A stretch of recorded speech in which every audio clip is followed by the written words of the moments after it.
Coming up on the Q30 Newscast, learn about the part of the Recreation and Wellness Center that is opening up for students tomorrow. Plus, hear about ways you can give to the community through events held by different organizations on campus.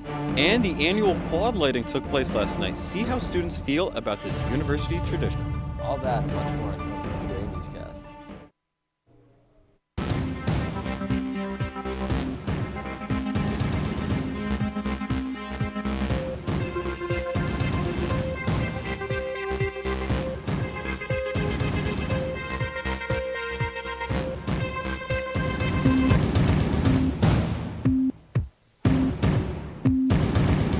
Welcome back from Thanksgiving break and welcome to tonight's Q30 Newscast. I'm your host, Keith Savage. And I'm Tim Malone. After taking a week off, students and professors are officially back on campus, and we have plenty of news to cover. Tim, you know what I've been waiting for? What is that, Keith? The opening of the new Recreational and Wellness Center. It has to be great. Me too. Well, Q30's Newscast executive producer, Katie Cohen, has more on the new features in the building. Let's check it out. It went from this to this. More facilities in the new Quinnipiac University Recreation and Wellness Center are finally opening up tomorrow, December 1st. Yeah, we're really excited for tomorrow, December 1st, and the area that we're going to be opening up the weight room and having some more opportunities with second floor cardio. In the new space, many new features were added, including areas for those who want to work out in a more private environment and gender-neutral facilities. We wanted to make sure that it was at the forefront, right near the entry point to our facility, to make sure that every member of this community knows that they're welcome here and that there's a space for them where they're going to feel comfortable. The new spaces have a theme of wellness and were created to embody its 8 dimensions. This space allows you to focus on yourself, to do workouts with your peers, to get help and support if you need it in order to be successful. Here you can see just some of the equipment that Quinnipiac University students will have access to starting tomorrow, including the rock wall behind me, which is one of the features that students are most excited for. Although the weight room and fitness equipment will be available to students, some spaces are not yet ready. The spinning studio, the functional training turf room, and the shake bar will open at the start of the spring semester. But it was important for some facilities to open the week before finals. It was really important for us to have this new wave open prior to finals week so that we give students more options to de-stress during one of the most high pressure time periods of the semester. The first part of the building was opened on October 24th, and students have been utilizing the new space for their recreational needs, including classes in the dance studio. Everyone's been pretty excited. I feel like the energy in the room is a little different now in the new space. For Q30 News, I'm Katie Cohen. Tim, do you plan to use the new Recreational Wellness Center? I do, and for our Twitter poll this week, we asked students if they will use the new facilities, now that most of the building will be opening up. Out of the 50 people who voted, 80% say they will be using the new facilities, while 20% say they will not. To see our future polls, make sure to follow us on Twitter at Q30 News. The weekly Wellness Wednesday initiative was held earlier today in front of Starbucks in the Student Center. This week's theme is body positivity, and the tables offer stickers, tattoos, and even a raffle along with information on different resources around campus. With the opening of parts of the Recreational and Wellness Center, Wellness Wednesdays will be held in the new facilities beginning next semester. Quinnipiac hosted an interactive session yesterday titled Positive Intelligence. The speaker of the event was Louise Crawford, a leadership coach and facilitator. She shared a concept about negative voices in your head being labeled saboteurs and how to identify and combat them. The students and faculty that attended participated in a 15-minute survey that identified their biggest saboteurs. I actually do a morning meditation every day now. Something that just helps reset you and put you in a good space. And then it talks about, the positive intelligence talks about these little mini resets throughout the day. These things that you can do to seize mindful moments. I actually do a morning meditation every day now. Students heard a presentation by Dr. Jamie Eulinger, who shared information about the spectrum of biological sexes. Dr. Eulinger shared key information about the biology behind gender and the wide spectrum that people can fall on. After her presentation, students were able to ask their questions. This is the first event in a new series called Undoing Social Construction. Listen to what Dr. Eulinger had to say. All of these different things that can occur that may result in someone, and many people, in fact, right? Residing somewhere along this spectrum and not just kind of in this binary opposite. Last week, the university sent out a survey to students about food insecurity. Food insecurity is the lack of consistent access to food. The survey gives the school more insight on how many students are affected and what changes can be made in upcoming years. Prior to COVID, a Bobcat food share program was set up to help any students affected and has already helped many. Any students that need assistance from the program can send in a report through the CARE program. We've probably helped close to 15, 20 students this semester. And there's other services that are tied in with financial aid. Sometimes counseling is involved. School nursing dean Lisa O'Connor is stepping down from her role as dean as she looks to spend more time with her family. She will be leaving her role on June 30th, 2023, yet O'Connor plans to return as a tenured professor in the School of Nursing during the fall 2023 semester. She first joined Quinnipiac in 2003, where she started as an assistant professor. After having many roles in the School of Nursing, O'Connor was named the dean in July of 2018. Quinnipiac Provost Deborah Leibowitz commemorated O'Connor's success in an email to the university earlier today. 2022 is predicted to be the second highest year for mass shootings across the country, according to data from the Gun Violence Archive. With the rise, the university is continuing to hold active shooter trainings for faculty and staff. Q30's own Vanessa Blasi has the story on what these trainings can teach faculty about what to do and where to go in an emergency situation. On Monday, November 28th, the university held an active shooter training for all School of Medicine faculty and staff to learn how they can prepare for an emergency situation. Public Safety Training Officer Bob has given this presentation for over 5 years, introducing faculty and staff of all departments to what tactics they can use to keep themselves safe. Because I let them know that you could use your belt or wires that are in a room to be able to put on the door and fasten that so that the door can't open either way, stacking of furniture.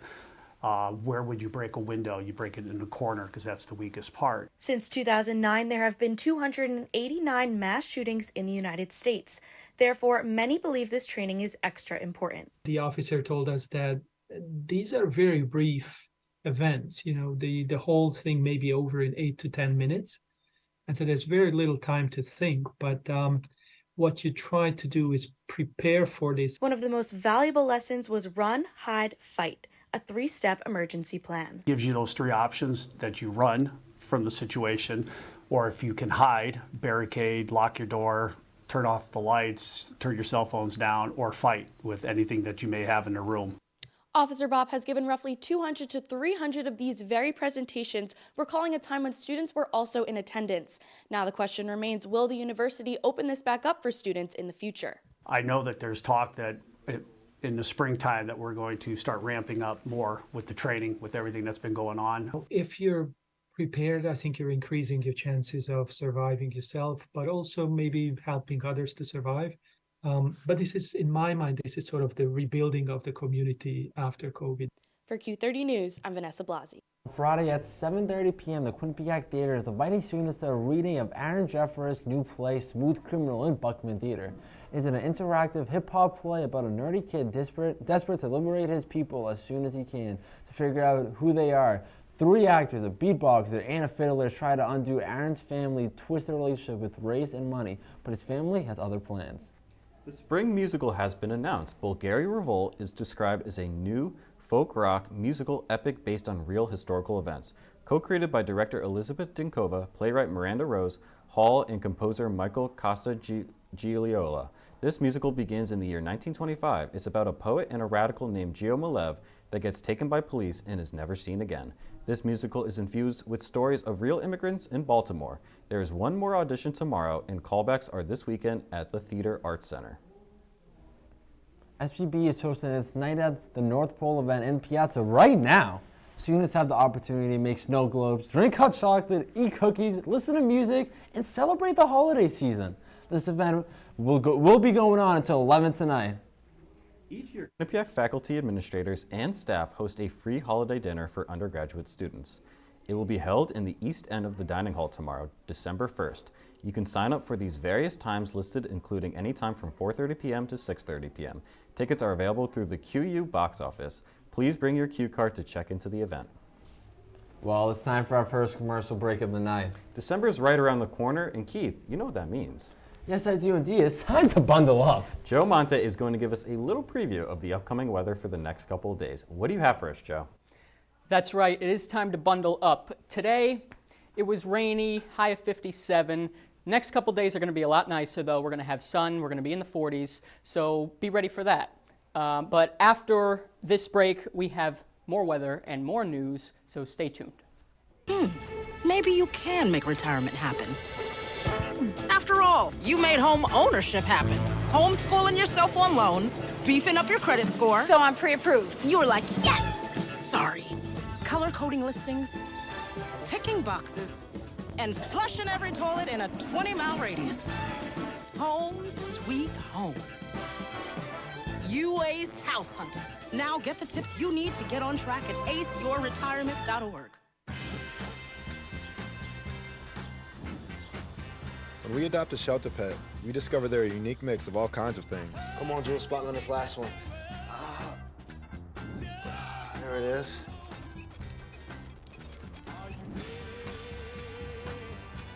Keep going with it. Leo! They're a little bit of a lot of things, but they're all pure love. Meet the scan, a simple procedure whose mission is to detect lung cancer early.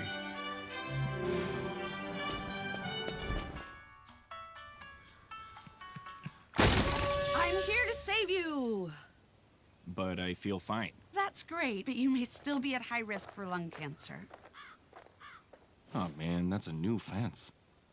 If you smoke, early detection could save your life. Learn more at savedbythescan.org. Thanks for sticking with us. The Quinnipiac community has multiple ways to support others during this holiday season. That's right, Keith. And Q30 News associate producer Samantha Pirelli has all the insights on how Bobcats are giving back. This week, student organizations and faculty at Quinnipiac are coming up with new ways to give back to the community for the holidays. On Tuesday, the Community Action Project organization hosted a holiday cards event for the elderly.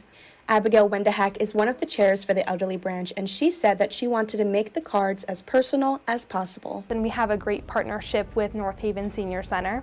We reached out to them and said, hey, we'd love to do some holiday cards with you guys for seniors, and we specifically wanted to write their names on the cards. So we got a list of 31 seniors so we can make them a little more personal. Maddie Johnson, the other co-chair for the elderly branch, mentioned the significance of doing something nice for someone that you may not know because it goes a long way. I think that it's really important for students to give back in a time like this for elderly people and other people, because I think that it's very important that someone feels like they have someone, so it's not like they're alone, and even if it's not someone they know directly. In addition, nursing professor Longley co-hosts a toy drive on campus for elementary school kids. Professor Longley hopes students can see the importance of donating to children in the community and expresses that giving back can be considered a full circle. The purpose of giving back is it's reciprocal, right? We're going to be able to, we're giving back to the children in the elementary school, and later on in life, someone else gives back to you. Whether it be donating to a toy drive or creating cards for the elderly, student organizations and faculty encourage students to get involved as much as they can as the holiday season approaches. For Q30 News, I'm Samantha Pirelli. The complex in Cummins were the winner of the very first Parent Residential Hall Challenge that ended yesterday. Parents were able to donate money under their students' residential hall or organization. Take a look at the winners. The complex in Commerce had the highest parent participation percentage and now have won a food truck. And second place was Mountain View and Whitney View. Then in third was off campus. Keith, what time is it? It's politics time. It is indeed. Grace Doyle is here in the studio to give us the latest. Grace, what do you have for us? Thank you, Tim and Keith. For this week's political news update, President Joe Biden called on Congress to immediately pass legislation to avert a possible railroad strike. On Tuesday, Congress officially adopted a September tentative agreement which was approved by labor and management leaders. The deal was created in partnership with Biden, Labor Secretary Marty Walsh, and union leaders. A railroad strike could potentially cost the U.S. economy $1 billion within its first week. Vermont Senator Bernie Sanders criticized the deal, saying, quote, "It's unacceptable that rail workers have zero guaranteed paid sick days," end quote. He intends to block consideration of the legislation until a roll call can guarantee 7 paid sick days to rail workers in America. However, if the legislation is passed, Senate action could occur later this week. U.S. Senator Donald McAkin has died at 61 years old. The Virginia Democrat died Monday, according to a statement from his office. Within the statement, Tara Roundtree, his chief of staff, said that the office will remain open until a new representative is elected. The seat will remain vacant until a special election is held. McAkin was first elected to Congress in 2016 and fought to reform gun laws, provide affordable health care, and protect the environment. President Biden released a statement following the senator's death, saying that Don's tireless advocacy aided in passing historic legislation to combat the climate crisis and advance environmental justice. Lastly, the Senate has passed a bill to protect same-sex and interracial marriage. On Tuesday, the Senate passed the Respect for Marriage Act. The vote passed in a 61-38 vote, with 12 Republicans voting in favor of the bill and 3 senators choosing not to vote. In a statement, President Joe Biden stated that with the bipartisan Senate passage of the act, the United States is on the brink of reaffirming a fundamental truth. Love is love, and Americans should have the right to marry the person they love. Not only would the bill repeal the 1996 Defense of Marriage Act, but it would ensure that any people can be considered married as long as the marriage was valid in the state it was performed. That's all this week's political news. Back to you guys at the desk. Thanks, Grace. We're going to head to our second break of the night, but do not go anywhere. We have Averill Evans in the studio to give us a national news update, including information on the latest volcanic eruption in Hawaii. And Joe Monty will give us the full weather report. Don't go anywhere. Multiple studies have shown that marijuana can slow both driver reaction and response time, which can be really dangerous. It's here. It's here. Wait. What? I can't drive. What? My. Oh.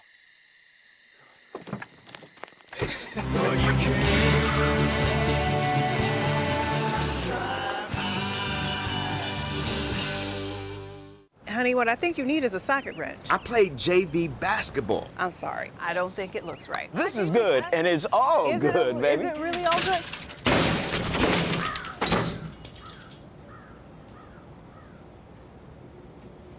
If you love me enough to routinely test your handyman skills, not to mention the strength of your marriage, then of course you'll visit nhtsa.gov/therightseat to make sure I'm in the right car seat.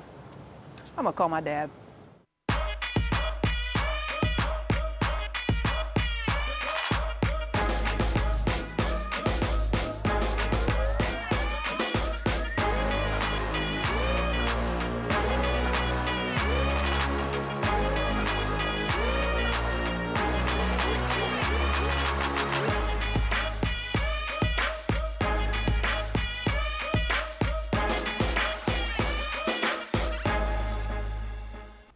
Welcome back. Keith, I've been waiting patiently for this next segment. Tim, what exactly have you been waiting for? It's the weather report, of course, with Q30's own Joe Monte. Joe, how's it going to look outside? I'm back with the weather, and I've got the rest of the week at hand. So we left off at Friday. We're going to have some sun, 43 degrees. Saturday is going to be 55, rainy again, so get that raincoat ready. The next few days are going to be sunny, cloudy, and rainy. 45, 45, and 56. The nights are going to be a little chilly, 30s, 20s, so make sure you have those heavy jackets ready.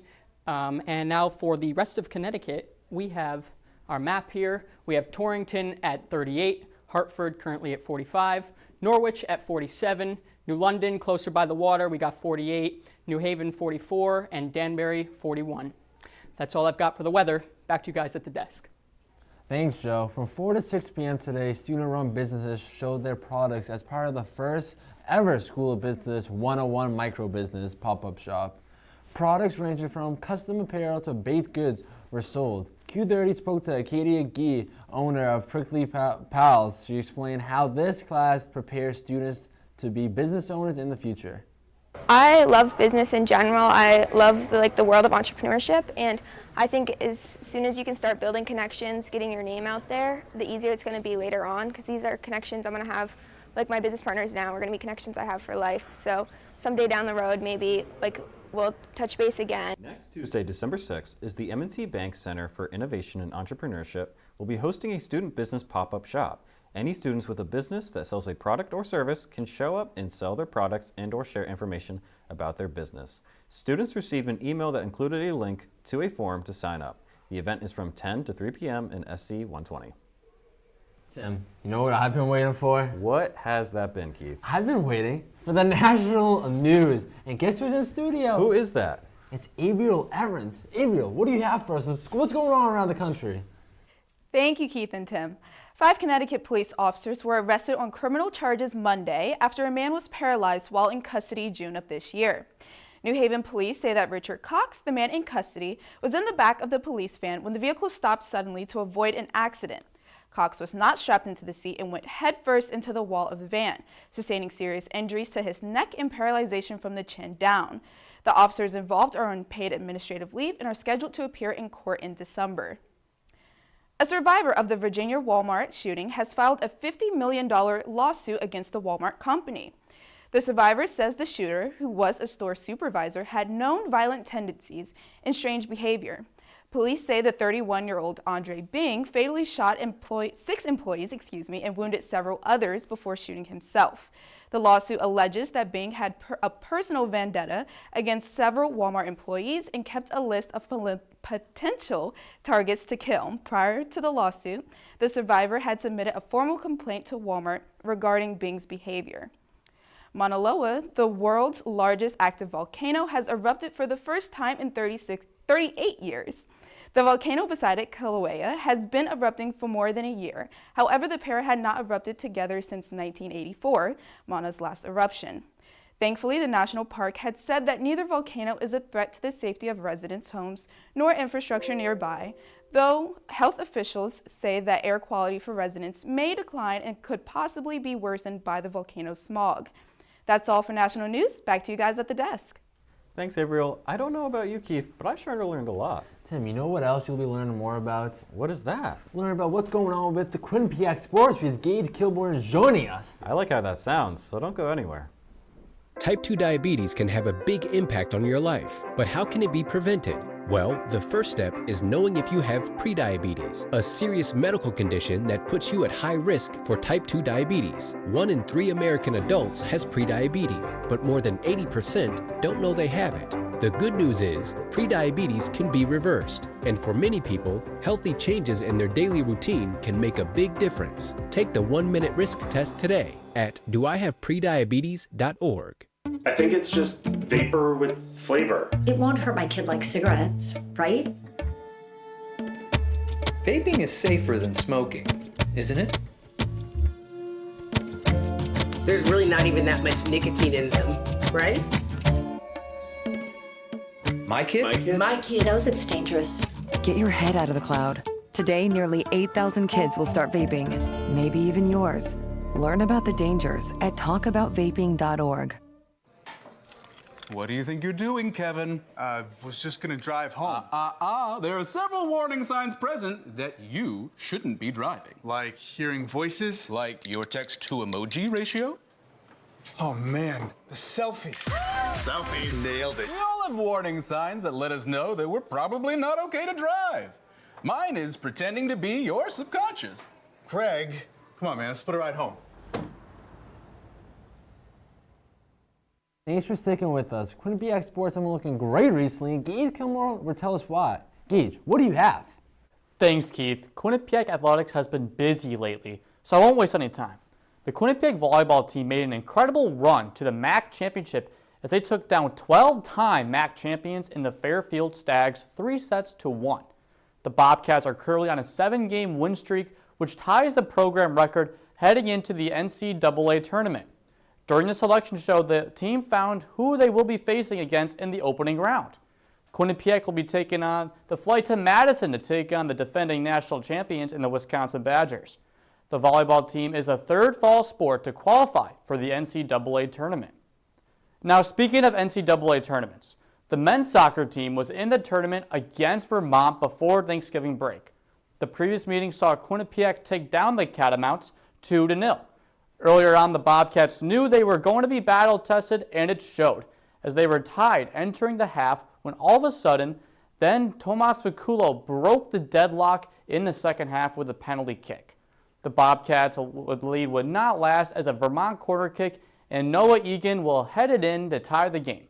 It took double overtime for Matt Nagy to put away the Quinnipiac Bobcats on the game-winning goal and to put an end to their season in the opening round of the NCAA tournament. Now we're going to hit to the ice, where the men's ice hockey team traveled across the pond to Belfast in Northern Ireland in the Friendship 4. The team took on the Dartmouth Big Green in the opening round of the tournament. The Bobcats dominated with a 5-2 victory over the Dartmouth and made it to the Friendship 4 final against UMass Amherst. The Minutemen came in after a tough battle against UMass Lowell in the opening round. The game ended up being tied after overtime, so it had to go to a shootout to decide the victor of the tournament, where the shootout was ultimately won by the Bobcats as they took home the Bell Pot for the first time in program history. That's all I have for sports tonight. Back to you guys at the desk. The Public Relations Student Society of America is holding a Chuck a Puck event on Friday night at the men's hockey game against St. Lawrence. They will be selling hockey pucks at the game that will be thrown on the rink after the second period. Whoever can throw a puck closest to Boomer's nose wins half the money raised. The other half will go to the Cystic Fibrosis Foundation. Executive producer Katie Cohen spoke to PRSSA President Lane Healy about why this event is so important. The fundraising is really good for this. There's millions of dollars going towards research, but awareness is really low. So even though we are trying to raise money, that is our goal, but our bigger goal is really to just talk about this with people in Hamden and students at Quinnipiac and just, make sure people are aware of, cystic fibrosis and how many people it impacts. Tim, I was walking on the quad today, and it looks great. Why does it look great, Keith? Because of the amazing quad lighting that happened yesterday. Wow, does anybody have details on what occurred? Q30 Newscast executive producer Olivia Cattell has exactly, so let's go watch. Cheers erupted across the Mount Carmel quad as Quinnipiac held its annual campus lighting ceremony just last night. The event opened with President Olian leading the countdown, and many came to watch as the campus lit up. I think it's a fun tradition. I think Quinnipiac, we need to have, and be proud of our school. We need to have those traditions and those celebrations. So I actually really enjoy the quad lighting. This is my second year going to it, and I love when all the lights come on and just the quad really lights up. Students who attended the event had the opportunity to take photos with Boomer, play trivia, enter giveaways, and make crafts, as well as enjoy holiday music. The Quinnipiac community gathered on the quad to celebrate the kickoff of yet another holiday season. This event featured performances from campus musical groups and was all sponsored by Dunkin'. I got to perform with the Legends a cappella. We do this every single year. It's just fun, festive. We get to sing some holiday songs and spread some cheer. Students also appreciate the tradition to be able to celebrate the holidays while they are at school. It's great. The lights look awesome. It's kind of hard being away from home during the holidays, and I think this kind of adds a little bit of Christmas spirit or holiday spirit. So it's really nice to all come together and do it. The campus community can now enjoy the lights across the quad every night. For Q30 News, I'm Olivia Cattell. Tim, that lighting was just beautiful. It was so nice. Did you see that event? I was there. I got a little hot chocolate while I was there from the Dunkin' truck, actually. It was How do you rate great. that hot chocolate 1 out of 10? Wow, I'd probably give it a solid 9.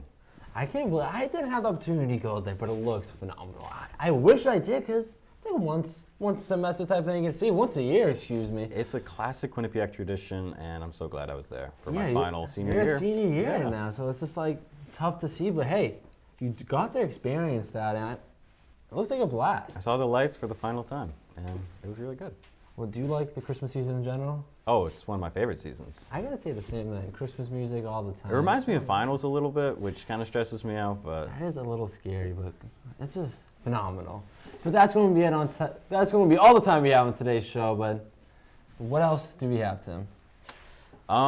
That's it for the Q30 Newscast. I wish we could do 30 more minutes. Sadly, that will be it for tonight. For more Q30 content, be sure to follow our Twitter at Q30 News, visit our website at Q30TV.com, and download our Q30 app on the App Store or Google Play. Thank you to the producers and everyone behind the scenes for making this show possible. Have a great night, Bobcats.